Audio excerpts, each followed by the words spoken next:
Oh, Sino yan?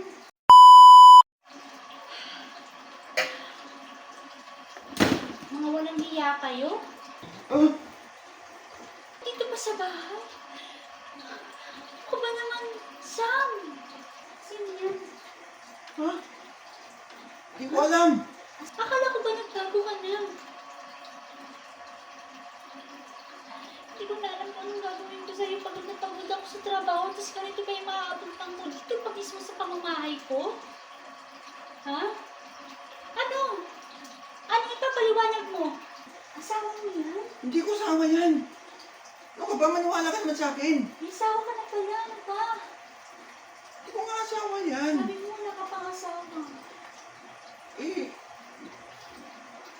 man, Ano? Bakit di mo sinabi? maniwala ka naman sa akin. Hindi ko nga asawa yan. Eh, bakit nagagalit? Hindi. Huli na to. Huli na to, Sam.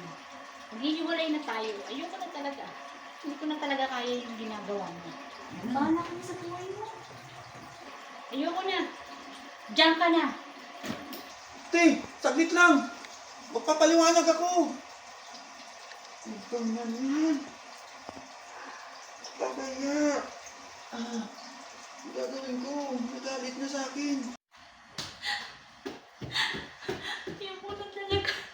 Hindi ko na kaya. Oh, dito ko na pala nagawa. Oh, ano sama na mukha mo? Ano nangyari sa'yo? Akala ko kasi ikaw yung nandun sa baba. Sino yung nandun? Ha? Tao sa baba? Oo. Eh, baka yung kakambal ko. Ano nangyari sa'yo? Parang gulat na gulat ka. Ano ba Akala naman ko yan? kasi ikaw yun. Kinakabahan naman ako sa'yo. Akala ko ba kasi umuwi na yung kambal mo? Napagkamalan ko na ikaw. Eh! Ano ka ba naman? Sinabi ko naman sa'yo na next month pa uuwi yun. Eh, Ikaw sabi naman mo, talaga, sabi niya kasi sa akin nung nakaraan, uuwi na raw siya kasi emergency daw. Naku. Ang dami mong pinagkakabalaan sa buhay mo. Ano ba? Pati malamang kambal ko, pinagkakamalan mo. Ano ba meron doon na wala ko? Ay, naku. Akala ko nga kasi umuwi na yung kambal mo. Naku naman. Ikaw naman talaga, oh. Sige na. Magbihis ka na nga doon. Parang, ano ba? Parang bang nangihinda ka talo. Naway ko tuloy sila. Ano? Oo. Nakakaya naman. Baka may kasama niyang girlfriend niya doon. Hindi ko. Ikaw Talaga? naman na. So, sige na. Magbihis ka na doon. Nakakusapin ko.